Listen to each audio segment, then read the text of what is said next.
starting at 84B3, pay Dalet on the base, one line before the lines get very wide. So, just as a 30-second review, the Gemara brought 8 different possibilities. 8 different possibilities regarding the prohibition of breaking bones. You see, it's not just the Italians that mafia used to break bones. And when we come to our breaking bones, we didn't have one opinion. We had 8 different opinions on what exactly is the Isser, is the prohibition of breaking bones. So, having now gone through that, says the Gemara, Tanya ka'arba minayu. I have a brisa that learns like 4 of the opinions about breaking the bones. The pasuk says, "B'bayis echad yeyachal." In one house you shall eat. You have a group, eat in one place. Okay, which the Gemara is going to go into a little further. But b'bayis echad yeyachal ve'etzem lo yishbru bo, and you shall not break a bone. Says the Gemara, "Arabasahu mechayev." This teaches us that you're chayiv for breaking a bone on a valid Pesach. On a Pesach that's legitimate, that everybody's sitting and eating. But an invalid Pesach offering, where people are not sitting around and eating in one house, if you break a bone of it, it's no biggie, you're not over. What are the examples? We're talking about a case where the shechita, the slaughtering was done correctly, the throwing of the blood was done correctly, so the meat had a moment of time when it was good to eat. But 2 minutes after we did the spraying and the meat became good, right, the owners became tamei, the meat became tamei, something happened. But it had a moment when it was good to eat, it was good to go, right? Had its moment of validity. The nitzla b'shas achila, but then became possible during its time of eating, which means you all sat down to eat, and all of a sudden it got touched by something tamei, and it became tamei. In such a case, says this man Biyama, there is, since at this moment in time, by Hashem, where we stand today, even though it had a moment in time when the food was good to eat the Pesach, which means that the halacha that you're not allowed to break a bone of the Pesach was in effect, in Kol Zeh, the fact that right now it's puzzle, right now it's tamei, and it cannot be eaten, there's no more prohibition about breaking the bones. And this is like Rabbi Yosef. This was Rabbi Yosef Shita, one of the 8 Shitas mentioned before, opinions mentioned before. Now, Yesh by Shir Achila, 84B4, we turned, 84B4. If it contains the minimum shear of eating, i.e. a kezayis, an olive's volume of food, Yesh by Mishum Shviras Etzem. Then, of course, it's within the prohibition, you shall not break a bone.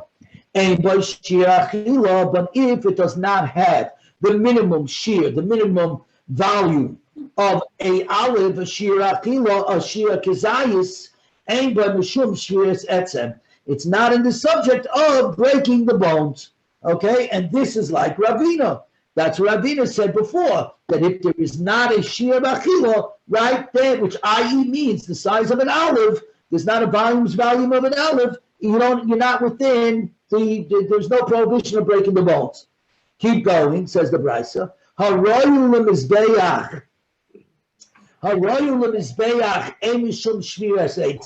If it's only fit for Shulchan Gevoya, it's only fit for the table of the Most High to go up on the altar, i.e. the fatty tail.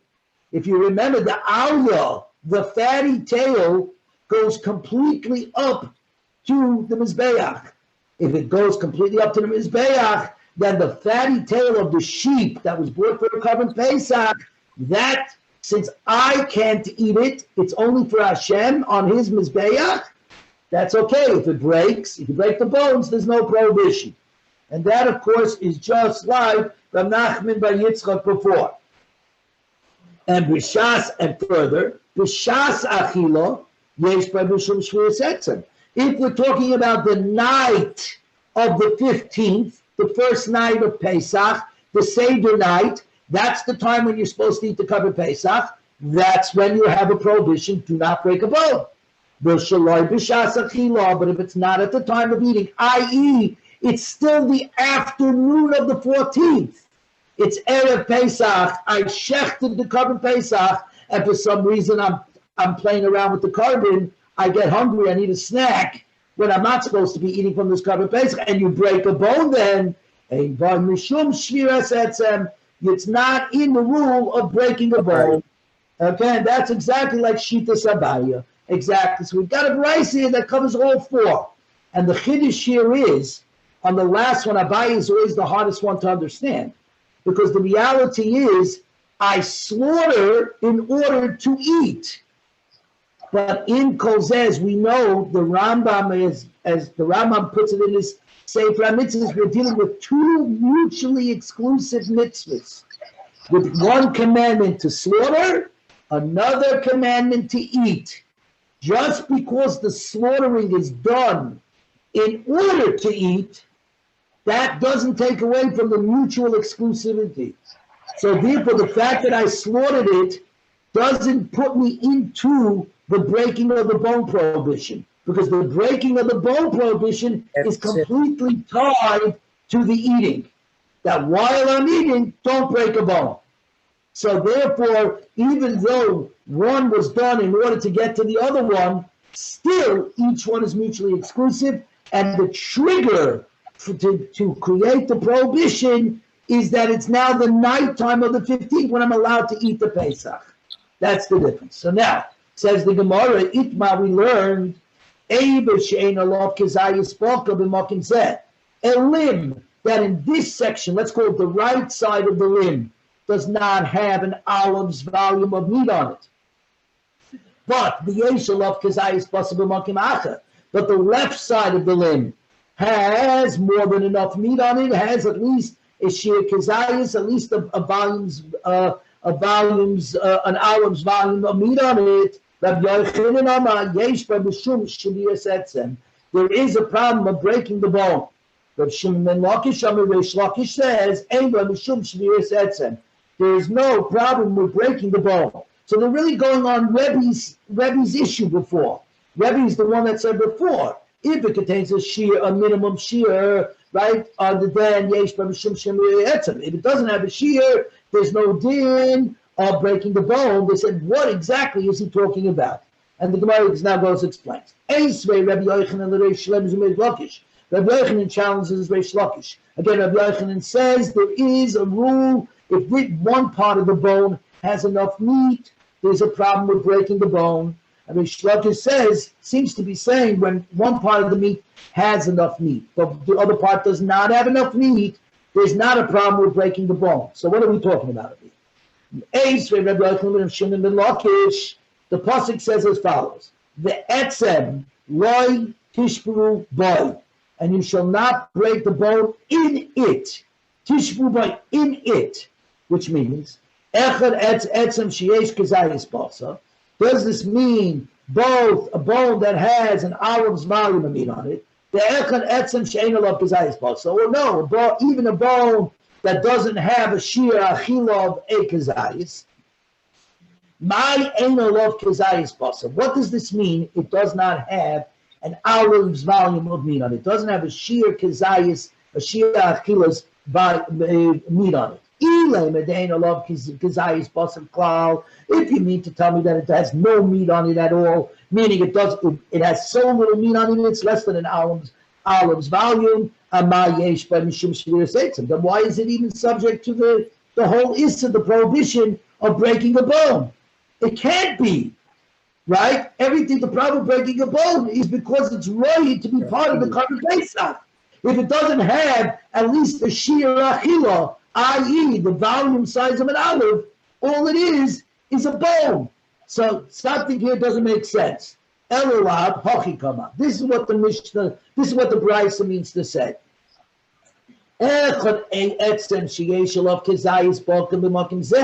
It means a bone that does have a shia kezayis, an olive's volume on its bone on the left side of the bone.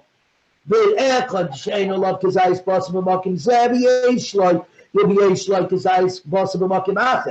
one that is which is split 50-50. Half the bone does not have enough meat, and half the bone has enough meat on it. Right? What is this? And what does it seem to be saying over here? You're not allowed to break the bone. It's a question on Reb Shimon ben Lakish. Right? So what's going on here? According to Rish Lakish, it says there is no prohibition of breaking the bone. Right? This Baraisa seems to be clearly saying there is a problem about breaking the bone. So Amalei, Reb Shimon ben Lakish is going to say, now we're on today's daf. Pei Heyom and Aleph, 85A1. 85A1. He's going to say, Roy, no. Hachikama. This is what the Bryce is talking about. The pasuk is coming to include one that has enough meat, an olive's value meat on the outside of the bone. In other words, like all our bones. It's got, like a picture of chicken, right? Or picture of chicken. It's got the meat on the outside of the bone. The bone holds the meat that's around it, right? And also a bone that does not have any meat, that does not have volumes of meat on top of it. But in other words, a marrow bone. A marrow bone has no meat on top of it, but there is meat inside it, the marrow.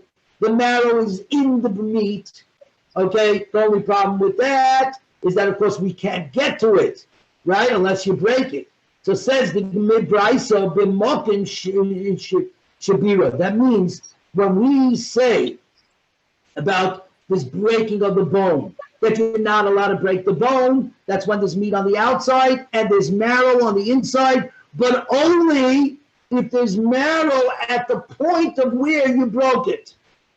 At the point, for the point where you made the crack, where you made the break, that right there has to be marrow. How do you know that? You don't. You don't know it. You don't. It's a very good question. First, let's learn the Brisa. The Brisa is going to work its way through this. Exactly. Because that, of course, is the problem. Which, by the way, my father's making a very good point that is throughout the Gemara. When I was learning Chulin back in the late 1980s, so one of the guys in my shiur asked Rabelsky, the great Rabelsky, my father's classmate, by the way, and he told him, and I asked him, he said, okay, back in the time of the Gemara, they couldn't know, so they didn't know, does the blood go in, does the blood not go in, is there marrow, is there no marrow? Today, let's just go to the laboratory, take an MRI, do a CAT scan, and see what's going on. It's one thing to talk about a Gemara where you have machloikis, arguments in svara, in logic. All of these things about Tumah and Tahara and blood and all this are machloikis, and in fact, what's the facts? In those days, they didn't know how to get to the facts. Today, we do know how to get to the facts, so let's just put it into the laboratory, and that's it. We can throw away the Sechtes Chulin, and we can get rid of it. Isn't it the same thing with Rosh Chodesh and Chagim and 1 day, 2 days? Exactly. Actually, so the answer is the Chagim and Rosh Chodesh, those are tradition. No, I understand. Tradition. Yes, it's Masorah. Right, it's Masorah, it's tradition. Here we're talking about halacha. Here we're talking about kosher and not kosher. Blood going in or no blood going in. This is much worse. Those are rabbinic. What you're talking about, the second day of Yom Tov, right? The second day is only a rabbinical tradition. The 2 days of Rosh Chodesh and all that is only rabbinic. He was asking on the biblical. So Rabelsky gave a full day shiur why that doesn't work. And it really comes down to economics. He actually explained. He said, the truth is you could do it. It would be far too expensive. And he went through a whole explanation of also this has to do with kosher. It's the same problem where anything less than 2% of ingredients, anything less than 2% of ingredients doesn't have to go on the ingredients on the bottle, which I didn't know. But he said there are cases where it's less than 2%, but it's the emulsifier, it's the glue that keeps all the other ingredients together. So therefore it's chashuv, and it's the most important thing. But you wouldn't be able to see it from on the thing. So you would have to take it to a laboratory. The cost of that would become so prohibitive, as it is that kosher meat is so expensive and everything else. We could add additional costs on it. It was fascinating. So the truth of the matter is, Daddy, this is your question. How can I know whether this bone has got marrow in it or not? We're about to find out. The question is, if it's hidden, Daddy, if it's hidden, maybe I'm allowed to break it. Okay, we don't know that. Let's find out. Well, Tanya says the Gemara. All right, how do I know that the breaking of a bone which contains marrow is prohibited? To quote exactly the art scroll, a bone which contains marrow is prohibited. The pasuk says a bone you shall not break in it, and you shall not break a bone in it. This comes to include both a bone that does have marrow and a bone that does not have marrow. But if that's the case, if I'm not allowed to break the bones, how am I going to get to eat this meat? You shall not eat you shall, what do you call it? You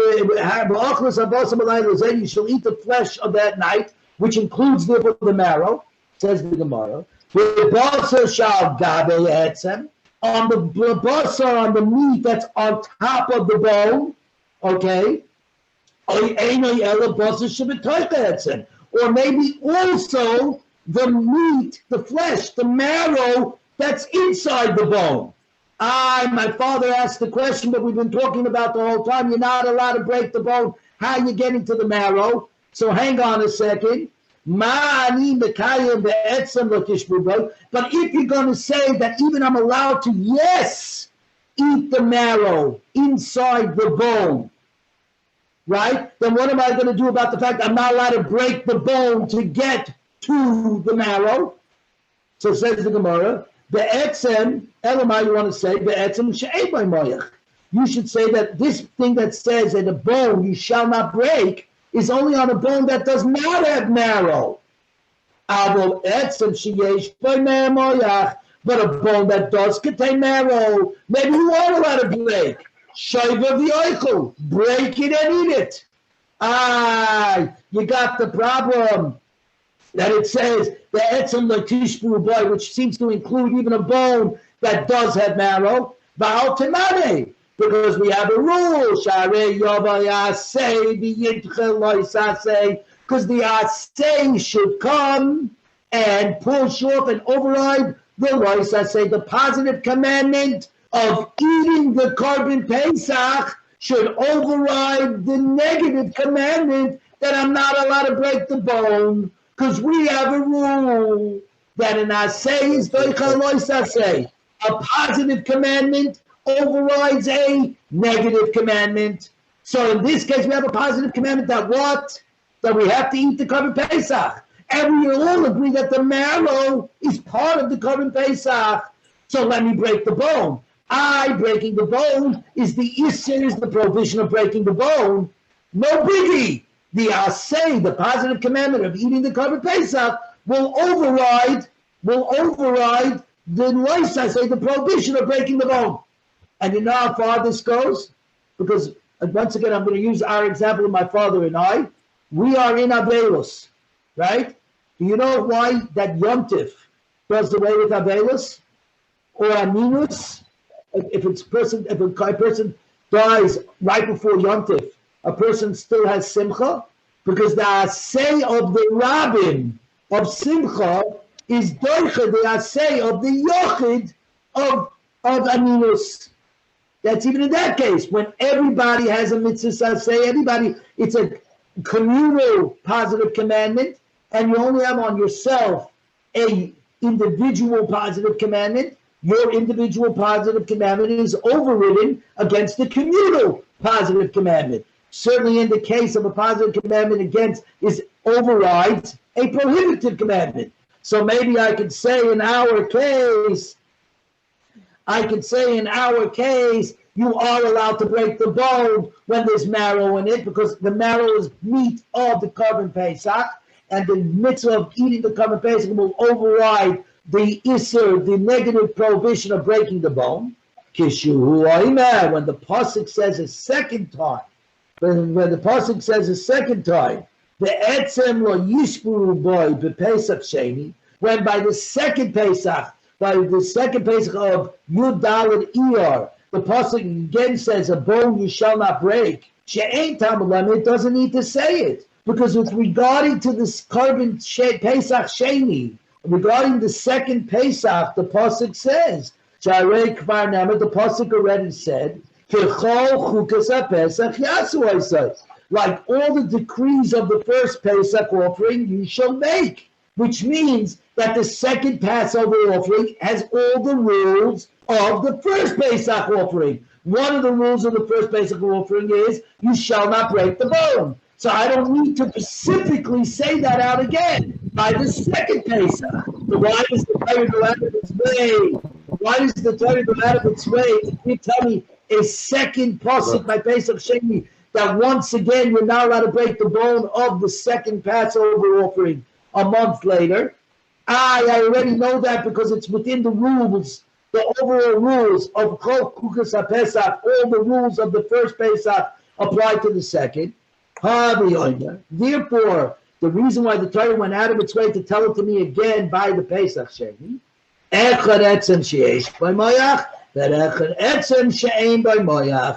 which means that essentially we're saying that there are two prohibitions. There's prohibition by the first Passover offering.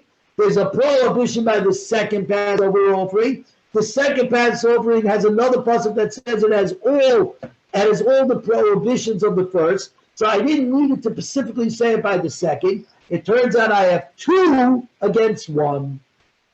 One assay against two essentially. Loisa says one positive against two negatives. The positive does not override in those cases the negatives. Or you could say simply the positive neutralizes one negative, but you still have another negative. That's it. That's it. Exactly right. And that answers your question, Daddy. The truth is, without the extra words, you would be allowed to break the bone. Right. You would be allowed to break the bone. It's exactly. The whole question is where the Gemara is going. The Gemara is saying, I can't break the bone. Yes, I can. I can figure it out. The answer is because by rule of law, without the extra words, you would absolutely be allowed to break the bone with the marrow in it. Right? Comes the extra words and puts two negative charges against one positive charge. Exactly. Says the Gemara further, Meisvei. Okay, they again question the Shlokish, who said that there is no Issa breaking the bone, where there is not enough of a volume of meat. Says the Gemara says like this: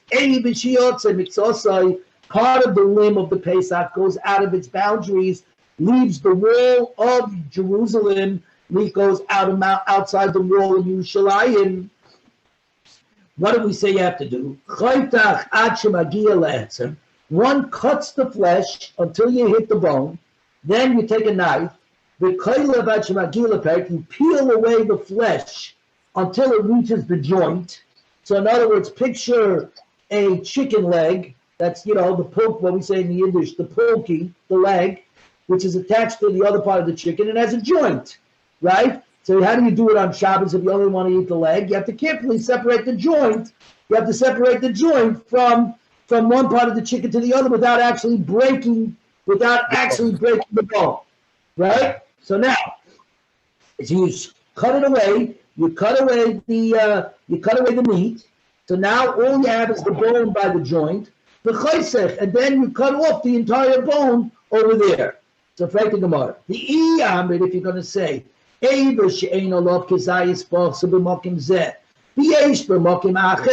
of a limb that does not have a volume of meat on this part, but has the volume of meat on the other part, it does not in the prohibition of breaking bones. Then why do I have to go through the whole business of cutting to the bone, then scraping off all the meat until I strip the bone, and then I break it? I don't have to do that. Let him peel away a small section of the bone to the point, and then break it there. So why do I have to go through the whole thing? Why do I have to remove everything off that part of the bone? No, because we're worried that if you just simply go ahead and you make a cut, and then you go and you break it, you're going to end up, you're not just cutting, you're going to break the bone. And you'll break the bone where we do have marrow and we have other meat there, and then you're going to end up wasting the real good meat. That already is no good. Ravina Amma says even more simply, the case of this baraisa is bikulis, but the thigh bone. The thigh bone is filled with marrow. That's where we get our marrow bones from. The chulant, that is full of marrow, right? The chulant bones. Those are the chulant bones, that's full of marrow. There's nothing you can do about it unless you carefully get rid of the part, which over there, you're going to end up without question wasting some of the marrow, and that you're not allowed to do. Now, Tananos, we learned over there, Pigel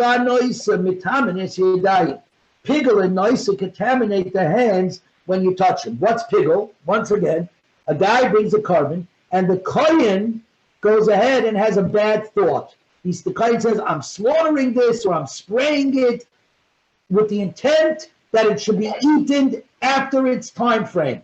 It's only supposed to be eaten for a day and a night, and I'm having in mind to eat it 2 days from now. No good. Nicer is meat that was left over. In other words, you were supposed to eat it for a day and a night, and you left over. Now you have leftover meat. You got to get rid of it. The Rabbanon came along in order to dissuade people, to discourage people not to blow it. They said, if you do this, you're going to touch it, your hands are becoming tameh. Now, there is no such a thing biblically as hands becoming tameh and the rest of the body does not become tameh. Biblically, tameh, contamination, is an all or nothing proposition. Rabbinically, when they wanted to get people's attention, they would say the hands are tameh. Okay? And that's because hands go everywhere. So they were always busy with hands. What's the first thing we do in the morning? Right? We wash our hands. Before we eat bread, we wash our hands. Many people, the Hasidim especially, they wash their hands before they daven. They wash their hands after they put on tefillin. They're busy washing their hands. Everybody, this is all rabbinic in nature. So now, pigel and noisa contaminate the hands. Rav Huna v'Rav Chisda, we're on 85A2. Okay, Rav Huna v'Rav Chisda explained the reason for this rabbinical decree. Chadam, one says, Mishum Chashtei Kahuna, because we suspect the Kahanim. We'll talk about this in a minute. We'll explain what that means. The other said it's because we're worried about the Kahanim getting lazy. What are we talking about? My Masnia Pigel, the one who taught the decree was regarding Pigel. That means a negative thought by the Kohen. Watch what happens here, everybody. An owner, Ruvain, has to bring a carbon. Who brings the carbon for him? The Kohen. What happens if the Kohen doesn't like Ruvain? So, he could screw Ruvain. Ruvain spends $100 to bring the sheep, and the Kohen will deliberately have a pigel thought, pigel machshava. He'll say, it's Ruvain. I'm having in mind that it should be eaten 3 days from now. Boom, the carbon is messed up. The owner does not get an atonement, and he's got to bring another belly. The Kohen can screw up terribly. So, ma masni a pigel, uma masni a noisa. one of them taught a nicer, that's the laziness. What are you doing? Why are you letting the meat go overtime?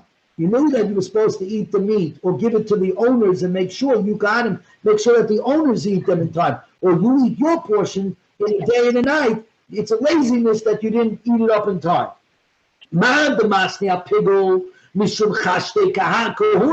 Because we're worried, we're suspicious of the Kahanim, that if they do not like the owner that's bringing it, they could screw up the owner.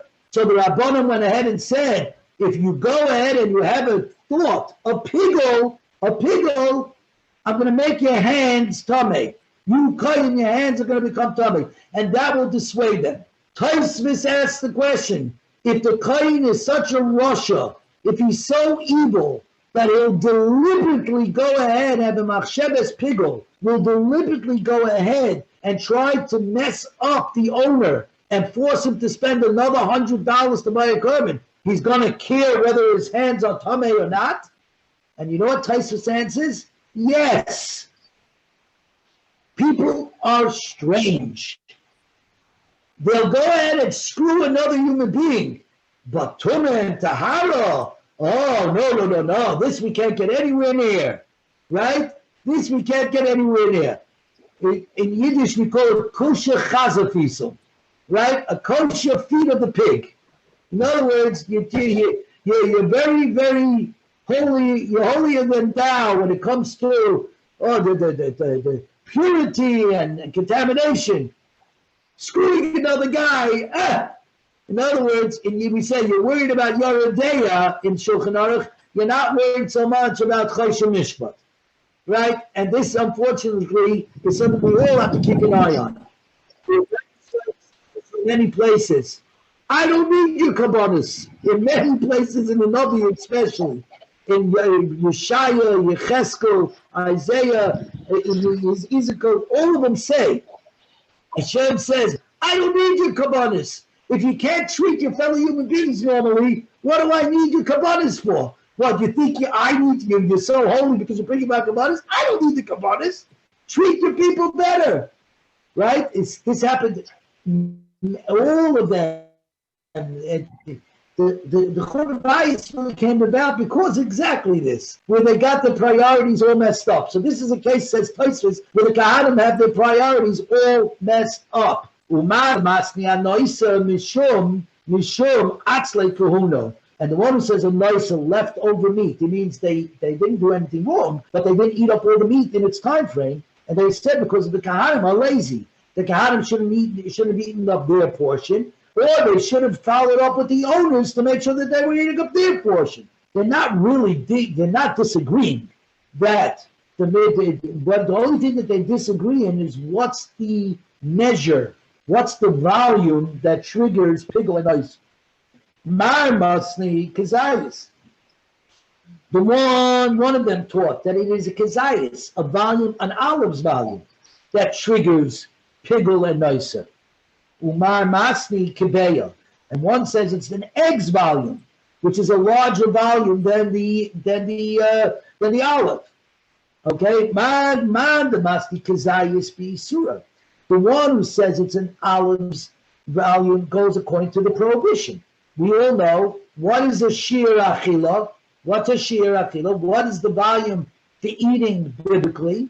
A kazayis, on the size of an olive. So that's the trigger that makes the Isser. Umad the Masni Kebeya Kebetumasa. And the one who says it's like an egg goes according to Tumah. As we learned by Reb Chanina Sagan Kahanim way back about, amazing, 50 dafim ago, right? We learned that Tumah is triggered, something has to be the size of an egg in order to be susceptible to get contamination. So the contamination is tied to the size of an egg. The Isser of eating, the prohibition against eating, is the size of an olive. And there's an argument of which way do we look at this? Do we look at the eating side of this? Or do we look at the contamination side? If you look at the eating side, we go according to the volume of an olive. If you look at it from the side of the contamination of the tumah, then you look at it from the point of view of what size is the minimum size that makes you susceptible to tumah. susceptible to becoming contaminated, and that's it. Egg. Very good. Further in the Gemara. They asked, Yotze Gazu Rabbanon Tuma Oiloi. If it goes out of its boundary, once again, when something goes out of its boundary, let's say the current Pesach, the Rabbanon, in order to dissuade, to discourage such behavior, did they impose Tuma on it or not? Going out of the boundary, did they also go ahead, just like by Noise and Pigel, did they go ahead and did they impose a Tuma or not? Miyamrinam, do we say Noise the Gazu Tuma by Noise where you didn't finish eating up your carbon in time? They went ahead and they were Gazu Tuma, they imposed Tuma, the Asil Atsu Yibei, because people otherwise become lazy and not eat up all the meat in its time frame. Avu Yaitse, but going outside of its boundary, Apruke biyadayim lemifki to biyadayim, where people are not inclined to deliberately. There's no gain in putting it outside its boundary. By accident, he was leaning against the wall. He was leaning against the wall of Yerushalayim, and part of the meat went outside the wall of Yerushalayim, went outside of the wall of Jerusalem. Loi gazu be'Rabbanon Tuma. In such a case, the Rabbanon did not impose, did not make a decree of Tumah, because there was no need for a deterrent. Because the truth is, people are not deliberately doing this. But eating up all the meat, sometimes you get so full, you don't feel like eating up all the meat. That's something else. No, there's no difference. At the end of the day, they went ahead and tried to impose things in order to discourage any mess-ups of any kind. Zok the Gemara, Tashma. Okay, we'll see from a Mishnah. The Mishnah is coming up in on Amud Beis. Okay, says the Gemara, a limb that goes out partially outside, part of it's in and part of it's out. One cuts the flesh until he reaches the bone, and peels away the flesh until he reaches the joint, and then cuts it. Now, if you say that Chazal went ahead and imposed the state of Tumah, what's the gain about cutting off the bone? It automatically was metama, the other part of the bone. It's one bone, right? This part went outside the wall. This part is in the wall, but they're connected. If they're connected, if this part that went out of the wall automatically becomes tameh, becomes contaminated, if it's connected to the part that's inside the wall, the part that's in the wall should also become contaminated. So just because I cut off the contaminated part that's outside of the wall, it won't take care of the fact that the part where it already touched is also contaminated. So what did I gain by cutting? What did I gain by cutting the bone? The Gemara says the Gemara, Tumah Sasri. We're dealing with Tumah that's in a concealed place. Tumah Sasrim loy mitame. Tumah that's hidden does not convey Tumah, because the Tumah is intact in the bone, not in the flesh, not in the thing. It's all underneath. The connecting is where? They're connected underneath in the part that you can't see unless you cut it. Since that's the case, we're saying it's concealed. We have a rule with regard to Tameh. Concealed does not have the power to convey Tameh. It could become Tameh, but it has no power to convey Tameh back. Right, the Gemara, if that's true, Ravina Dioma, but what about Ravina who says, Chabure oiklin lav chiburu ukamandim mefarse domi. The attachment of food to each other is not an attachment. And even when they're physically attached, it's like they're separated with regard to the laws of Tameh. So according to Ravina, excuse me, they're not attached. And we look at it as if it's not concealed, as if it's two separate components, and one component touched the other component, and the component that was Tameh, therefore, is mitameh. It conveys Tumah to the other part. So what did I gain by cutting it off according to Ravina? because the other part that has that's inside the wall became tamei by having been touched by the part that was outside the wall. And because Rabbeinu says we look at them as mutually exclusive, and one was tamei and it did touch the other part. What are you going to say?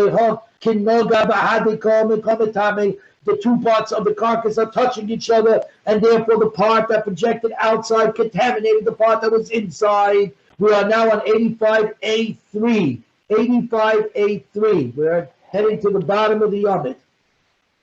Elo, says the Gemara, Leman Masne Kazayis. We're going to give the easy answer. According to the one that said that Pigel and Noiser, the minimum shear of Tumah is an hour's volume. We'll say over here, simple. The less Kazayis. That the part of the limb that went outside the wall was less than a Kazayis, was less than a volume shear. Only a drop of the limb went outside. It was less than the volume of an olive. So there's no problem, but it wasn't Tamei. It never became Tamei. Uman the Masne Kedeya. And the one who says the size of an egg, right? The egg shear is from Pigel and Noiser, the less Kedeya. That the size of an egg did not go out from the limb. The part of the limb that went out was smaller than the size of an egg. So it never became tamei. You simply have to get rid of it because it did go out, so it became puzzle, but it did not became, it became invalid, but it did not become tamei. Everybody understand? Okay, we go further. Tashma hamoitzi b'sar pesach mechabura lechabura.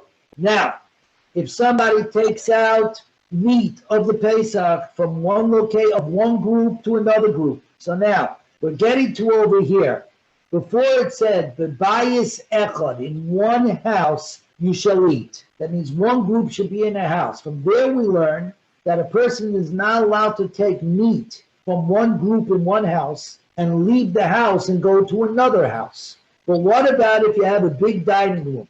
And one group is sitting in one corner of the dining room, and one group is sitting in another group of the dining room. In other words, Jerry, if you're running a Pesach, you're running a Pesach in the hotel, so you make this, everybody's got their Seder in the main dining room, right? Everybody's got the Seder in the dining room, and now Mashiach is here. So you're doing this in the Waldorf in Yerushalayim, and Jerry and Abramson is running the program. So, you give out everybody gets their Pesach. And you know how people are. They like to go from one to the other. They're all in the same room. The halacha is that they're not allowed to pick themselves up from their table and go over to another table to eat the Pesach. Because you might end up exchanging meat and eating meat that you were not registered on. So it's not just from house to house. It's even from one group to another group, chabura lechabura, from one chabura to another chabura within one room. You're not allowed to go from one table to another table. So says the Gemara, Tashma, hamoitzi basa pesach mechabura lechabura. If somebody takes out meat of a pesach from one group to another group, even though he will have violated a negative commandment, say tahar. The meat remains tahar. Myrav, what are we saying here? Tahar, it remains tahar, but for usher, it's usher to eat the meat. Because going from one group to another group is just like going outside the boundary. Umipsul, and it becomes invalid. Even though it's invalid, ketani tar, we say that it is tar, it remains pure. It's proof that when it goes out, the Rabbanan were not geyser tumah, they did not impose a tumah. You're going to answer me, everybody. So give the answer. It's less than an egg's volume. It's less than a zayis. Right? That's impossible. Because the Korban Pesach, everybody must have at least what? Kazayis. Remember? Every person that's registered on it must have a Kazayis. So everybody has a Kazayis. Everybody has the Kazayis. So you can't answer that now. So now we've got a different situation. You took maybe these hours, you according to walked it the over to my friend's table. Yeah. No, Charlie, you're breaking up. Back up. Say it again. That's okay. No. Charlie, say it again. Charlie, can you hear me? I would say that maybe we're holding according to the one who Charlie, says can you Beta. hear me? I'm fine. Charlie, I can't hear you. It's not working. It's okay. I think keep going. I'm fine. Something wrong with the thing. All right, we're gonna keep going. We'll talk about it afterwards. Remember the question. I'm sorry, it's breaking up. I don't know why again it's breaking up. Before it was working good. I don't know what happened. All right, here we go. So says the Gemara, right? Tarvit mutter. The brisa means the flesh, the meat is tar, and really it's still allowed to eat the meat. The yaitze mechabura, because going from one table in the hotel room, in the hotel dining room, to another table in the hotel dining room with the carbon pesach, lav ki yaitze chutz mechitzadami. It's not as bad as leaving the boundaries of Yerushalayim entirely. The law mipsul, and it's not a disqualification. You might have Isser, you order on a lab, but you could still eat the carbon pesach. Says the Gemara, is that a fact? But the end of the brisa says, it says straight out, the flesh that left its group's location, the meat that left its group's location, you do violate a negative commandment. So you see, when you violate a negative commandment, by definition, it's disqualified. If it's disqualified and you see it's still tar, so you can have a disqualification and it remains tar. You see that they did not impose tameh on leaving. Says the Gemara, according to the one that says it's all about an egg's volume, the ispe kazayis, the lesle kebeya. Good. Everybody on the carbon pesach needs to have how much meat? The size of an olive. Because the sheer achila, the volume of eating minatayra is an olive's volume. So everybody has to have an olive's volume. But tumah, for something to be, there's something that could become tameh, its volume has to be an egg. An egg is a larger volume than an olive. So mainly everybody can have an olive's volume of meat of the carbon pesach. You're not supposed to bring it over to your friend's place, but if you do, you might be over on a lot, but there is no tameh, but it's not the size of an egg, so therefore it can't become tameh. But according to the one who says that in fact it could become tameh, pigel and noiser could become tameh, even if it only has a volume of an olive. What are you going to say over here? Because over here, everybody at the very least has also an olive's volume of the carbon pesach, and yet it seems to be saying, even though I took it out to a different group, it doesn't matter. It doesn't become tameh. Says the Gemara. Elo ki yoytze b'pesach loy miboyle loy gozer rabbanim tumah. You're right. When going out of its boundaries of the pace, the Rabbanan, they were not geyser tumah. They did not impose tumah. Why not? My tama, b'nei chabura is the reasoning. There's more than one member to the group. All the members of the group are very careful. And they're very careful to make sure that the meat stays put. So in other words, it's only a rare case. It's an outlier within a group that we're worried about the meat going outside the boundary. It's an outlier problem. There we don't go ahead and the Rabbanan don't come and they're not geyser gezerit, they don't impose decrees. Where do they? Where are we asking? Did they impose tumah in going out? The yaitze b'kachim, in the going out of other offerings, other sacred offerings. We're on 85A4. Why are we worried about over there? Because there it's individuals who are bringing the carbon. One person brings a chatas. One person brings a shlomim. You understand? One person brings. Since one person brings, in that case, we have to worry that one person by himself is not as careful as when he's with a group. So therefore, that's what we're talking about. There, I want to know, in the case of one person bringing his own sacred offering, his chatas and shlomim, did the Rabbanan go ahead and also impose a decree that if it goes out of its boundary, that he will become tameh? And says the Gemara, Teiku, we don't know. We'll have to wait for Tishbi Yitaretz Kushvi Yabayis. We'll have to wait for Eliyahu Tishbi to come answer up. Says the Gemara, Umoitzi Basa Pesach, and regarding the taking out of the meat of the Pesach, we're now on Amud Beis 85b1. Mechabura lechabura, from one group to another group within one dining room. Within one dining room, not from house to house, but in one dining room. Okay, look at the top Rashi, everybody, and Jerry, specifically you, because you're going to be in charge of this when Mashiach comes. Chabura shel shnei psachim b'bayis echad. The chabura of two Pesach offerings b'bayis echad in one house.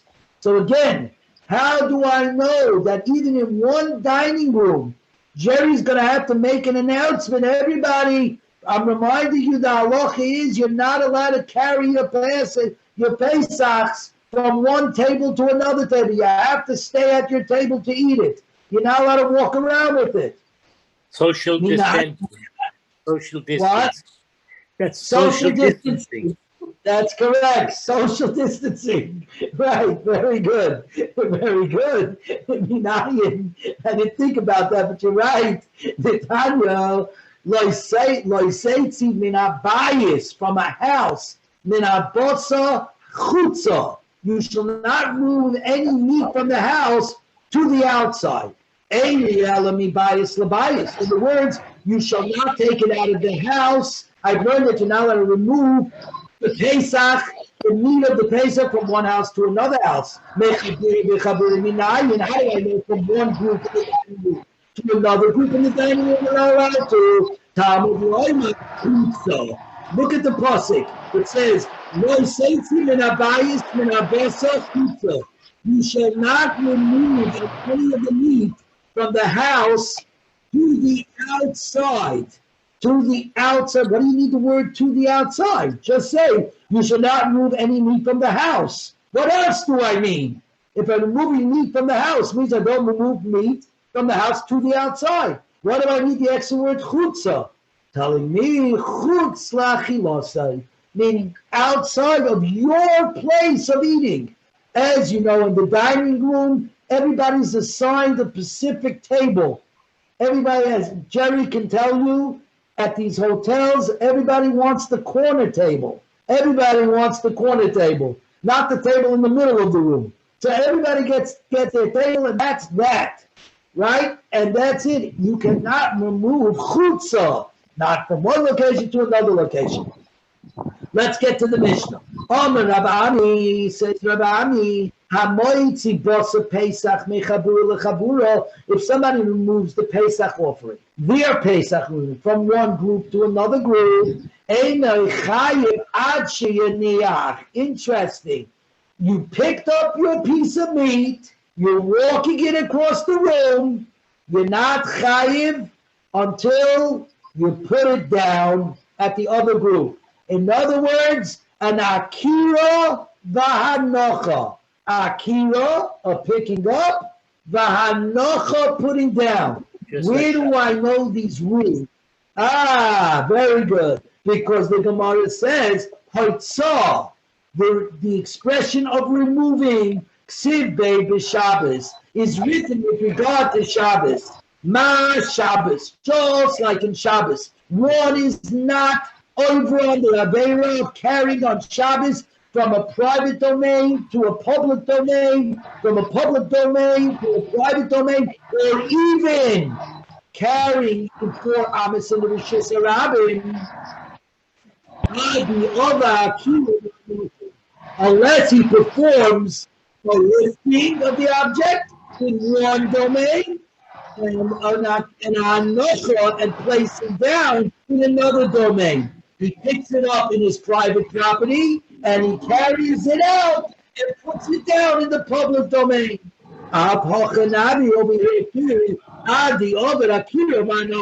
Same thing with regard of the Pesach, since it's Haitzah, picking out, it means picking up your carbon Pesach, walking it over to another table, and putting it down at the other table.